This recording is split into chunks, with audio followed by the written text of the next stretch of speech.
It's week 63 and welcome back to our series of episodes of Wong Sau and Wing Chun. Last time we left off discussing the Gaan Sau action.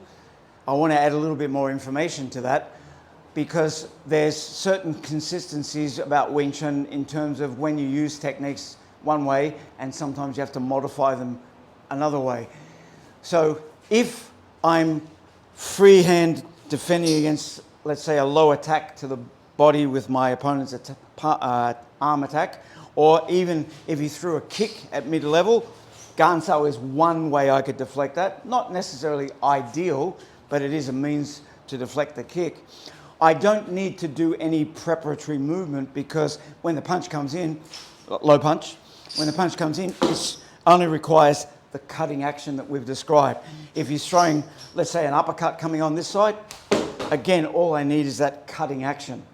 But Gaan Sau also has another idea attached to it that if you have contact already, you can't just cut down because your shoulder strength isn't going to beat this. But if you add the Kuen Sau that we talked about before, it breaks his structure and gives you access. So inside or outside, the same thing. If we already have contact, I need to do at least partially Kuen Sau to affect his structure and change his angle. So that's a slight difference between non-contact and contact. Because once there's already contact, he has an advantage. When there's not contact, it's a fairly even situation. Now, what happens after you do the Gaan Sau, of course, is we straight away come back to Tsun Sau.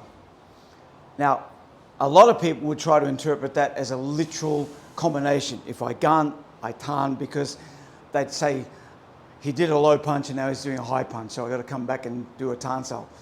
That's just fabrication, that's fantasy. The reason we do it is to teach a lesson. And this is a lesson that gets repeated later on in the wooden dummy. It also gets repeated in the chum kill form. And that lesson is, if you put a hand down to protect either of the lower gates, the very hand you put down needs to come up straight away. We're only using Tsun Sau because it's a simple reference point. We already know Tsun Sau from the form, so it provides us with something we already know as a reference point. In reality, it might be a punch.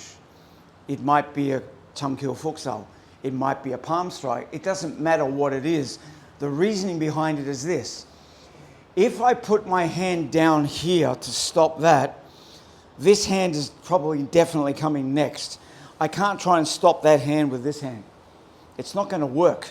I need to bring this one back up again and cover that side.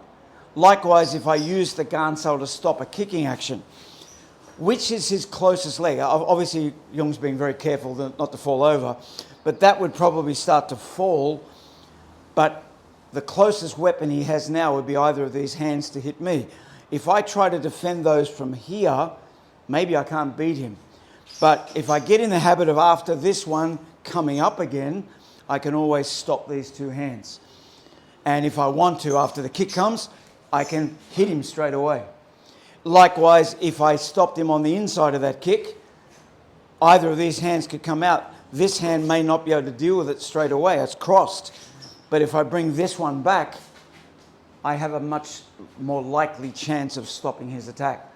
So later on in the dummy, we do a Saw Sau action and we come back to Tsun Sau, same reference point. In chum kill form, we put the hands down, we bring them up again. Same idea. Something that repeats so that we don't forget the lesson. All right, talk to you next time.